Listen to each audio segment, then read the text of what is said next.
Chapter number 5, poverty. Very important chapter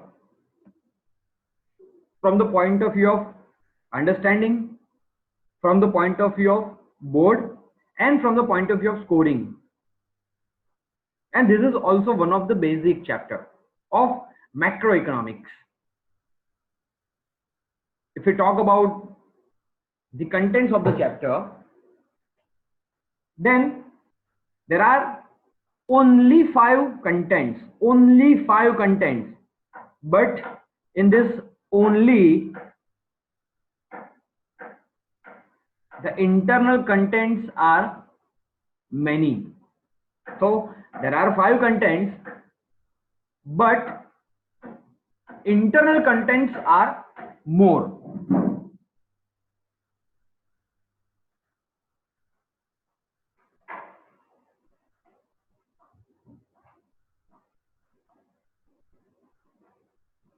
Secondly, the weightage of the chapter in your Gujarat board. The weightage of your chapter in the Gujarat board is of 10 marks. Compulsory, one 5 marker is always asked from this chapter. One 5 marker is always asked from this chapter. Now, people think that it is one of the lengthiest chapter and toughest chapter because of its length and too many contents. But believe me, if you are understanding this chapter with your smartness, this chapter is very easy. This chapter is very easy. I will be explaining it later on, but first understand that what are the contents of this chapter. So, as I said, there are 5 contents of this chapter. Chapter number 5, poverty. There are 5 contents of the chapter. Right. Now, which 5? Which 5? So, first content of the chapter is meaning of poverty. First content of the chapter is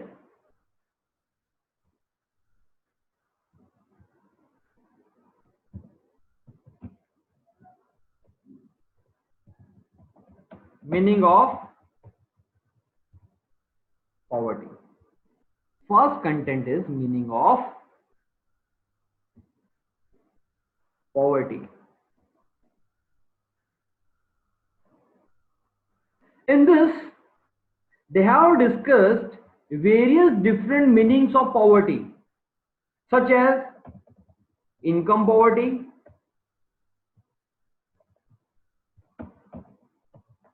non-income poverty. What are the different concepts of poverty as per different meaning given by different economists, right? Out of all those meanings, these 2 are main, these 2 are the focus point. So first content of your chapter is meaning of poverty.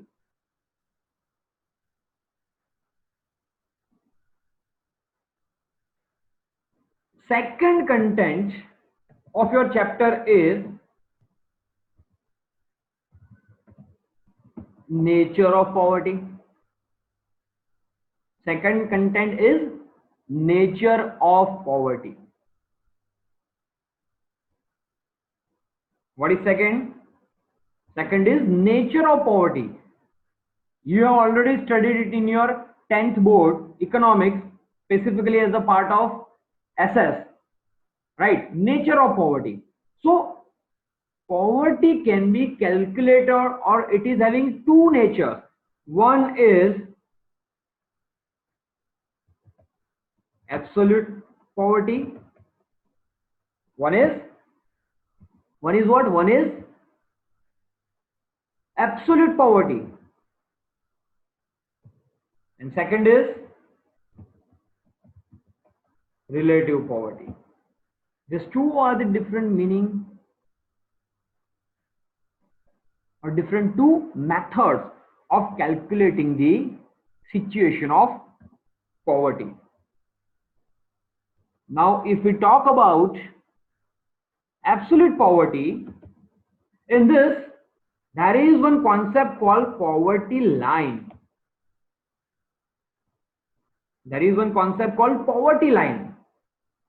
In this, data has been explained. You will be understanding it gradually once we'll move on to the topic, right? But here they have explained the data that during different which year, what was the meaning of poverty line. Second is relative poverty, right? So in absolute poverty, they are considering basically 3 points. First point is poverty line, meaning, and second is during different years, what was the meaning? What was the meaning or definition of poverty line? What was the meaning or definition of poverty line during different years?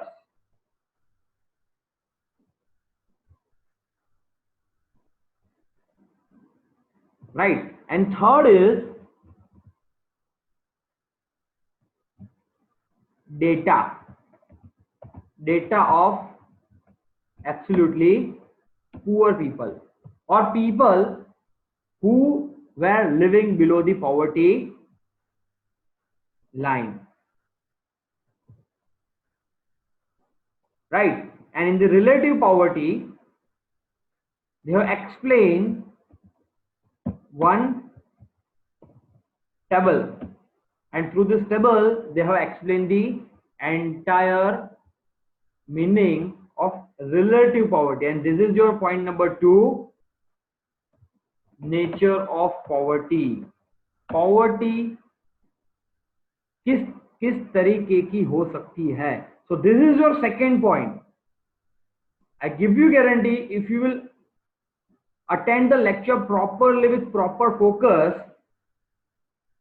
the entire chapter is going to be complete from your side, even during the lectures only. Understand this. This is the heart of the chapter. This is the second point, nature of poverty.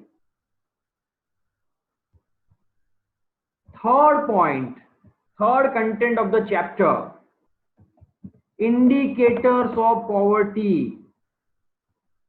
Indicators का मतलब क्या होता है? ऐसी कौन कौन सी चीजें हैं, ऐसे कौन कौन से पैरामीटर्स है जो इंडिकेट करते हैं कि कंट्री के अंदर पॉवर्टी है, एग्जिस्ट करती है. राइट. ऐसी कौन कौन सी चीजें हैं जो इंडिकेट करती है कि कंट्री के अंदर पॉवर्टी है, या तो फिर ऐसे कौन कौन से पैरामीटर्स है जिसके हिसाब से हम मेजर कर सकते हैं, इंडिकेट कर सकते हैं कि कंट्री में पॉवर्टी बढ़ रही है या कम हो रही है. ऐसी कौन कौन सी चीजें हैं जिसके ऊपर गवर्नमेंट काम करेगी तो कंट्री के अंदर पॉवर्टी कम होगी.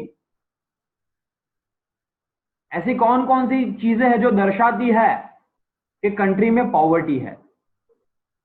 That is considered as the indicators of poverty. उसको इंडिकेटर्स बोलते हैं. ज्यादा इंडिकेटर्स नहीं है, सिर्फ और सिर्फ 11 indicators with nothing but the data is there. खाली और खाली सिर्फ और सिर्फ 11 इंडिकेटर्स है. ये 11 इंडिकेटर्स में से ऑलमोस्ट 11 के 11 के अंदर डेटा दिया हुआ है। बहुत सारी चीजों का मीनिंग भी समझाया है और मीनिंग के साथ साथ डेटा भी दिया है, और ऐसी सिचुएशन क्यों है इस इंडिकेटर की वो भी समझाया हुआ है। Only 11 and it is difficult to remember all these 11 indicators, but for other students, not for us. Reason being, समझाता हूं, what is the meaning of poverty? समझना, एकदम शांत दिमाग से समझना, पॉवर्टी का मतलब क्या होता है। पॉवर्टी का सीधे सीधा मीनिंग होता है, it is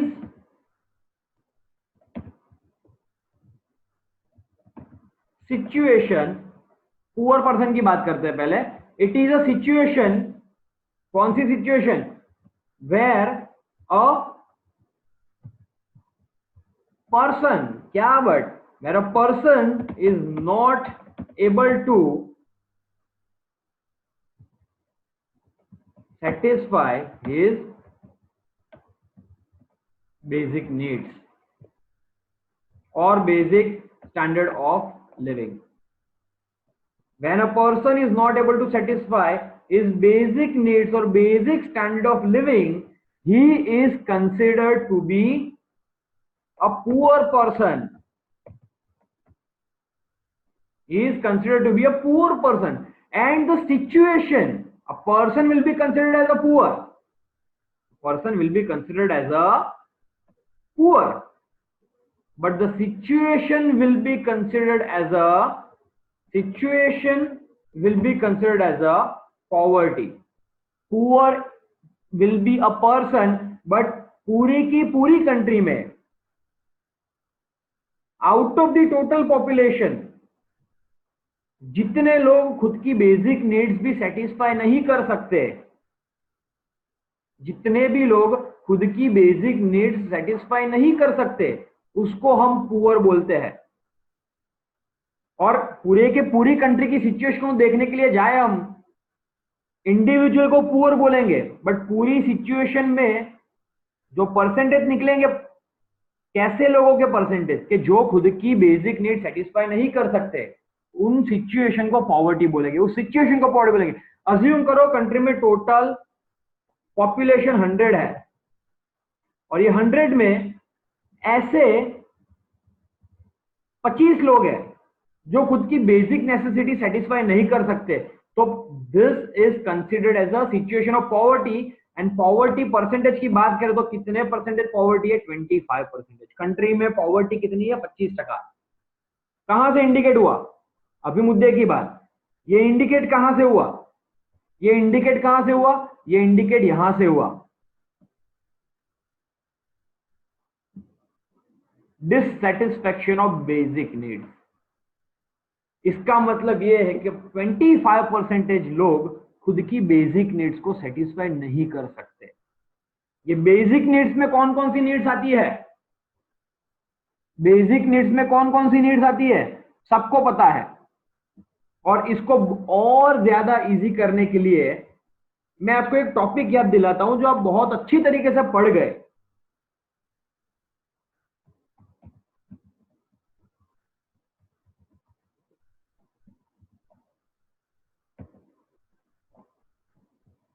indicators of PQL. आप लोग कौन सा टॉपिक पढ़ गए, indicators of PQL in your chapter number 2। PQL के कितने इंडिकेटर्स हम लोगों ने देखे थे, पीक्यूएल के हम लोगों ने देखे थे 10 इंडिकेटर्स। ये 10 इंडिकेटर्स कौन सी चीज के थे, ये जो 10 इंडिकेटर्स थे, ये जो 10 इंडिकेटर्स थे वो कौन सी चीज के थे, हम लोगों ने फूड कंजम्पशन, शेल्टर, हाउसिंग, मतलब clothing, pure drinking water facility, malnutrition वगैरह, जो 10 चीजें हम लोगों ने देखी वो कौन सी चीजों के थे, वो बेसिक नेसेसिटीज के थे। किस चीज के थे, किस बारे में थे, बेसिक नेसेसिटीज के बारे में। मतलब के कंट्री में जो 25% लोग हैं, 25% लोग हैं, वो ऐसे लोग हैं जो बेचारे खुद की बेसिक नीड्स को भी सेटिस्फाई नहीं कर सकते. These people are not able to satisfy their basic needs.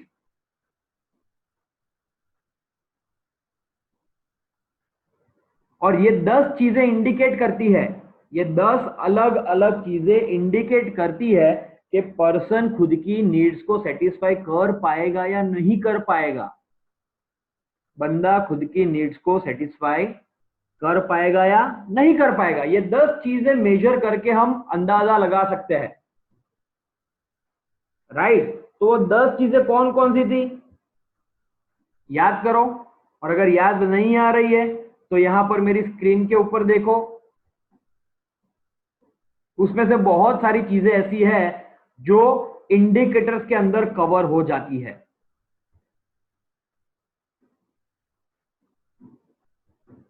अगर याद नहीं आ रहा है तो देख लो एक बार. फूड कंजम्पशन मतलब के माल न्यूट्रिशन, लाइफ एक्सपेक्टेंसी भी वहां पर था और इन्फेंट मोर्टालिटी रेट भी वहां पर था.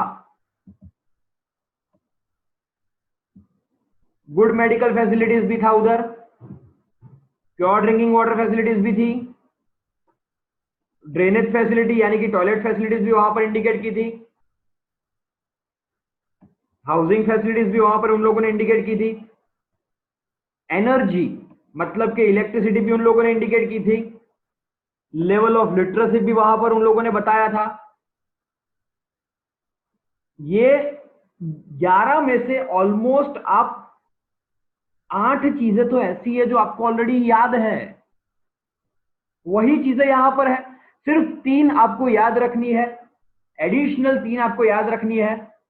लो per capita household consumption expenditure, ये भी समझाऊंगा, आराम से याद रह जाएगा. Unequal distribution of income and property and last है हायर रेट ऑफ अनएम्प्लॉयमेंट. कुछ भी नहीं है, मतलब कि आप ऑलरेडी पढ़ चुके हो, उसको आपको विथ डेटा थोड़ा एक्सपांडेड वर्जन में पढ़ना है. यहां पर और कुछ नया नहीं है.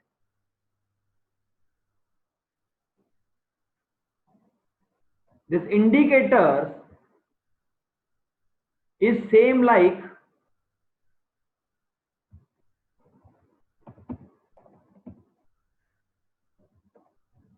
indicators, or you can also say aspects of PQL of chapter number 2. Only 3 additional topics are included, बाकी जो है वही है. This is your third topic. Let us talk about your fourth point, and that fourth point is causes of poverty. मतलब कि ऐसे कौन कौन से कारण हैं, ऐसे कौन कौन से रीजंस या वजह है जिसकी वजह से इंडिया में इतनी सारी पॉवर्टी है. ऐसे कौन कौन से रीजंस है जिसकी वजह से इंडिया में इतनी सारी पॉवर्टी है. What are the reasons due to which in India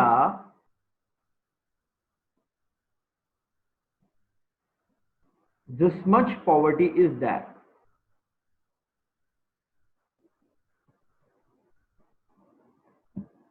So इसको याद रखने के लिए मैंने एक छोटी सी की बनाई है. Key to remember this. There is a key to remember this. What is that key? That key is social hero. What is that key? The key is social hero. Now how this key is interpreted? Social causes. H, historical causes or historical reasons. Causes या तो फिर reasons बोल सकते हैं. E,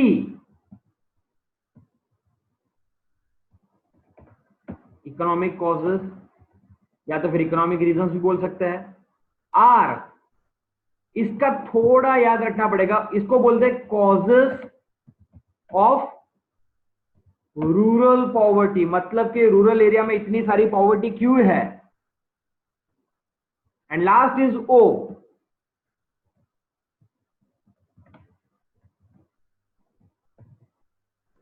other reasons और other causes, आप जो भी बोलो वो,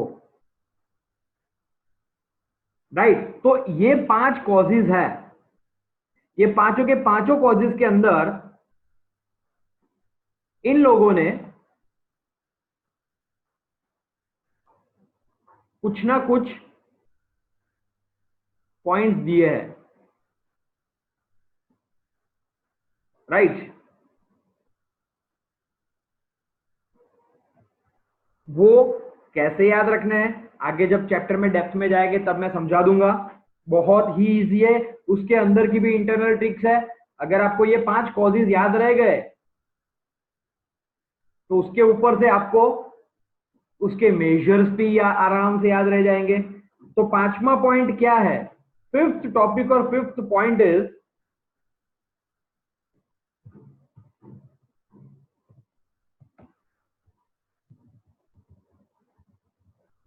measures to reduce poverty। बहुत ही सिंपल सा और इजी सा टॉपिक है, measures to reduce poverty. Government को ऐसा क्या करना चाहिए कि कंट्री के अंदर पॉवर्टी कम हो। तो बहुत ही सिंपल सी बातें हैं। अगर मैं बात करूं, यहां पर हम लोग देखते हैं,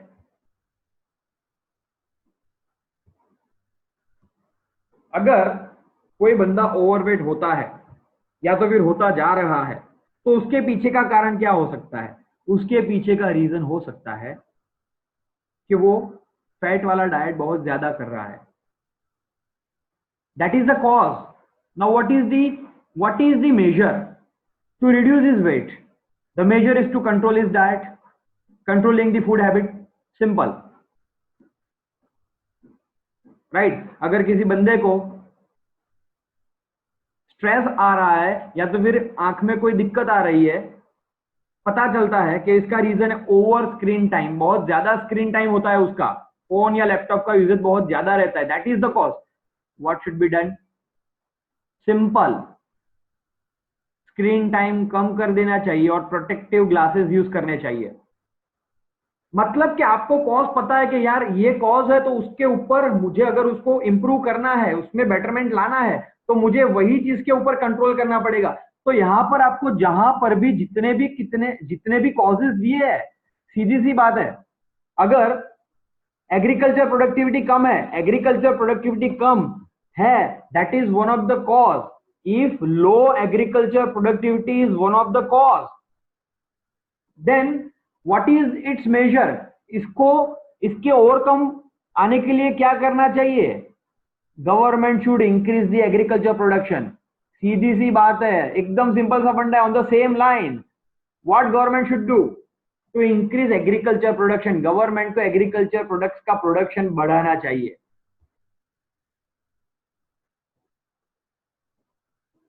राइट। अगर कंट्री के अंदर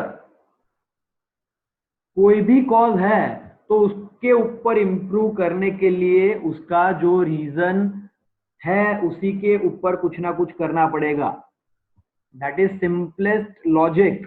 और यहां पर भी वही चीज हो रही है, यहां पर भी ये लोग वही बात कर रहे हैं, राइट। दूसरा एक एग्जांपल लेता हूं आपको।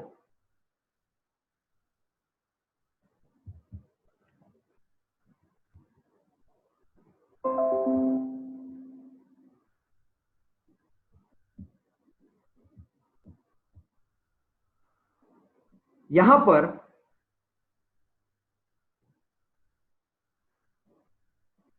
एक और रीजन है, वो रीजन क्या है, लो लेवल ऑफ एजुकेशन। अगर एजुकेशन कम है, एजुकेशन के लिए खर्चा कम होता है कंट्री में,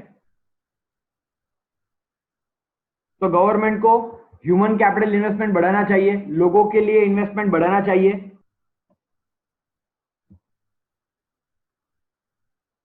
अगर प्रोडक्ट की प्राइसेस बढ़ रही है, अगर प्रोडक्ट की प्राइस बढ़ रही है, लोगों को चीजें महंगी मिल रही है, तो इसके ऊपर मेजर क्या होना चाहिए? लोगों को goods and services reasonable rates के ऊपर प्रोवाइड करने चाहिए।